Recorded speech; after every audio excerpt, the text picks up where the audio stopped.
Hey guys welcome back to my channel. So ఈరోజు class 10th results అంటే మా results వచ్చాయన్నమాట. క్లాస్ 10 సిబిఎస్ఈ వాళ్ళవి. So I'm beyond happy. నేను ఎక్స్ప్రెస్ చేయలేకపోతున్నాను. నేను అస్సలు ఎక్స్పెక్టే చేయలేదు. కానీ first of all I'm so sorry. Reaction video అస్సలు క్యాప్చర్ చేయలేకపోయాను. ఎంత ఎక్స్పెక్ట్ చేశానంటే ఇది ఒక మెమరీ లాగా ఉండాలి. నేను చూస్తున్న ఫస్ట్ టైం ఇట్లా చూసి ఆ మెమరీ మొత్తం క్యాప్చర్ చేయాలనుకున్నాను. కానీ నేనైతే ఇక్కడ ఒక కెమెరా, అక్కడ ఒక కెమెరా, ల్యాప్టాప్ నుంచి రికార్డ్ చేసేయాలి అంతా అనుకున్నాను. మా మదర్ కాలేజ్లో సో వీడియో కాల్ చేసేసి చెప్పేయాలి మా మదర్కి, స్క్రీన్ రికార్డ్ చేసేయాలి. ఎంత అనుకున్నానో ఒక్కటి కూడా అవ్వలేదు. అస్సలు రికార్డ్ చెయ్యాలని ఇదే మర్చిపోయాను నేను. సో నేను చెక్ చేస్తుంటే రిజల్ట్స్ ల్యాప్టాప్లో చెక్ చేస్తూ ఉన్నాను, డిజిలాకర్లో చెక్ చేస్తూ ఉంటే మా ఫాదర్ పక్క నుంచి ఆయన మీటింగ్లో ఉన్నారు. ఉరుక్కుంటూ వచ్చిన దగ్గరికి నా హాల్ టికెట్ నా టేబుల్ పైన ఉంది. అంటే పెట్టాలి కదా హాల్ టికెట్, అవన్నీ పెట్టలేమో అని టేబుల్ పైనే ఉంది. నా హాల్ టికెట్ టేబుల్ పైన ఉంటే మా ఫాదర్ వచ్చేసి ఆ రోల్ నెంబర్ చెప్పి డేట్ ఆఫ్ బర్త్ అన్నీ చెప్పి పెట్టేశారు. నేనైతే అసలు ఎక్స్పెక్ట్ చేసి రిజల్ట్స్ వచ్చాయని నేను అట్లా షాక్లో ఉన్నాను. ఏం చేస్తున్నారు అట్లా రిజల్ట్స్, ఇట్లా షాక్లో ఉన్నాను. ఆయన ఓపెన్ చేసి రిజల్ట్స్ చూసి రిజల్ట్స్ అని చెప్పి నా చేతిలో పెట్టేశారు రిజల్ట్స్. అంటే అసలు అంటే క్యాప్చర్ చేద్దాము అన్న టైం కూడా లేకుండా వచ్చేసి అట్లా రిజల్ట్స్ చూసేసారు, ఓపెన్ చేసి పెట్టేశారు నా చేతిలో. నేనైతే చూసి వెంటనే షాక్ అయ్యాను. నాకంటే 70sలో వచ్చాయండి. 70 అంటే ఇంటర్ మార్క్స్తో కలుపుకుంటే 70 అని వచ్చాయి.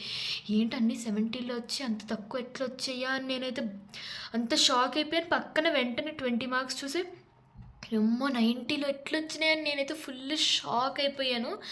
సో ఇప్పుడే నా ముందు నా రిజల్ట్స్ ఉన్నాయి, ఒకటి తర్వాత ఒకటి చెప్తాను. కానీ అయితే నిజంగా ఎక్స్పెక్ట్ చేయలేదు ఇంత బాగా వస్తానంటే. నేను తక్కువ ఎక్స్పెక్ట్ చేశాను. మీరు ముందు వీడియోస్ చూస్తుంటే మీకు తెలిసి ఉంటుంది 89 ఎక్స్పెక్ట్ చేశాను. నేను చెక్ చేసుకుంటే నా ఎక్స్పెక్టెడ్ మార్క్స్తో కరెక్ట్గా 88.4 ఎక్స్పెక్ట్ చేశాను నేను. కానీ దానికన్నా చాలా ఎక్కువ వచ్చింది. నేను చాలా హ్యాపీ అయ్యాను. నేనైతే ఇప్పుడు 4:30కి అనుకుంటూ వచ్చింది. 4:30 నుంచి 5:30 దాకా ఏడుస్తూనే ఉన్నానంటే అంత హ్యాపీ అయిపోయి అంత ఎక్స్పెక్ట్ చేయలేదు. సో ఒకటి తర్వాత ఒకటి ఇప్పుడు నా మార్క్స్ చెప్తాను, చూసేయండి. సో ఐటీలో 99 వచ్చింది, థియరీలో 49 అండ్ ప్రాక్టికల్లో 50/50. సో థియరీలో 1 మార్కే పోయిందంటే నేను షాక్ అయ్యాను. ఎందుకంటే 4 మార్క్స్ పోతుంది అనుకున్నాను. లాంగ్ ఆన్సర్స్, 4 మార్క్ ఆన్సర్స్ కొంచెం ట్రిక్కీగా వచ్చాయి. ఎంసీక్యూస్ అన్నీ కరెక్టే వచ్చాయి. 4 మార్క్ ఆన్సరే నేను అనుకున్నాను ఒక్కొక్క ఆన్సర్లో ఒక్కొక్కటి తీసేస్తారేమో అని చెప్పి. కానీ తీయలేదు, 1 మార్కే తీశారు. సో 99 వచ్చింది. అండ్ ఇంగ్లీష్లో 93. యాక్చువల్లీ ఇంగ్లీష్ బాగానే రాశాను. ఇంగ్లీష్ 93 అనుకున్నాను, అంటే 91, 93 అట్లా ఎక్స్పెక్ట్ చేశాను. సో ఇంగ్లీష్లో 93. అండ్ సైన్స్లో 92. సైన్స్లో కూడా అంటే నేను ఎక్స్పెక్ట్ చేశాను 90 వస్తుందని ఎక్స్పెక్ట్ చేశాను. కానీ ఏమో వాళ్ళు తీసేస్తారేమో అని చెప్పి నా ఎక్స్పెక్టెడ్ మార్క్స్లో 89, 88లో వేసుకున్నాను. నేను ఎక్కువ వేసుకోలేదు. సో 92 వచ్చింది సైన్స్లో. అండ్ సోషల్లో 91. సోషల్లో 91 అంటే నేను ఇంకా ఎంత సంతోషపడిపోతున్నాను. నాకు అస్సలు ఇష్టం లేని సబ్జెక్ట్ అంటే సోషల్. 19 చాప్టర్స్ ఎట్లా చదివానో నాకే తెలీదు. అన్ని చాప్టర్స్ చదివి 91 వచ్చిందంటే గ్రేట్. ఇయర్ స్టార్టింగ్ నుంచి సోషల్ ఒక్కటే పీక్కొని తింటుంది నన్ను నా సోషల్. సో సోషల్లో 91 అంటే మంచిదే.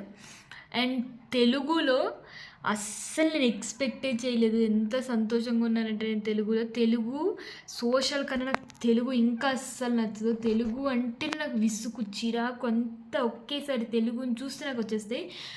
తెలుగులో 91 వచ్చింది. ఇంకా నేను తెలుగులో 91 చూసేసరికి నేను ఇంకా క్లౌడ్ 9కి వెళ్ళిపోయి సంతోషంతో ఏడ్చేస్తున్నాను. అండ్ ఇప్పుడు మ్యాథ్స్, ఫైనల్గా మ్యాథ్స్ కరెక్ట్గా నేను ఎక్స్పెక్ట్ చేసినంత వచ్చింది. ఎంత చేసానో అంత వచ్చింది. 88 వచ్చింది. ఇంకా బాగా రాయొచ్చు. మ్యాథ్సే నాకు అన్నిటికన్నా ఇష్టమైన సబ్జెక్ట్. మ్యాథ్స్లోనే నాకు 90 రాలేదని బాధగా ఉంది. మ్యాథ్స్ అన్నిటికన్నా ఇష్టమైన సబ్జెక్ట్లో పోయిందంటే కొంచెం బాధగా ఉంది. కానీ అంటే పర్సంటేజ్ బాగానే వచ్చింది కాబట్టి ఓకే. కానీ మ్యాథ్స్లో నాకు ఇష్టమైన సబ్జెక్ట్లో పోయిందంటే ఎక్కడో కొంచెం అట్లా బాధగా ఉంది. ఇంకా మంచిగా చెయ్యొచ్చేమో అని. So this was my class 10th mark sheet. Results ఎట్లా వచ్చినా కూడా మనకి తెలుసు మనం ఎంత కష్టపడి రిజల్ట్స్ కోసం ఎంత కష్టపడి రాసామో ఎగ్జామ్స్. సో మనకి తెలుసు. సో బాగా వచ్చినా రాకపోయినా ఇప్పుడు నాకు ఆ మూమెంట్కే ఐ ఫెల్ట్ సో హ్యాపీ. ఇప్పుడు ఈ పర్సంటేజ్ నాకు ఏం చేస్తుంది అని చెప్పి అనుకుంటున్నాను. యాక్చువల్లీ నేను నా ఫుల్ పర్సంటేజ్ చెప్పలేదు మీకు. సో టోటల్ పర్సంటేజ్ వచ్చేసి నాకు 93.2% వచ్చింది. సో పర్సంటేజ్ చెప్పకుండా నేను వీడియో అంతా కంటిన్యూ చేస్తాను. సో అండ్ మా టీచర్స్కి కూడా మా టీచర్స్ కూడా I'm so grateful for them. నేను ఎంత గ్రేట్ఫుల్ ఉన్నానంటే వాళ్ళ వల్లే ఈ రిజల్ట్స్ అంతా వచ్చింది. మా టీచర్స్ వల్ల, మా పేరెంట్స్ వల్ల. మా పేరెంట్స్ అయితే అసలు టీవీయే పెట్టలేదు, మా సిస్టర్ కూడా టీవీయే పెట్టలేదు. I'm so grateful and thankful for them also. शामें मलंग सी रातें सुरंग सी बागी उड़ान पे ही ना जाने क्यों इलाही मेरा जी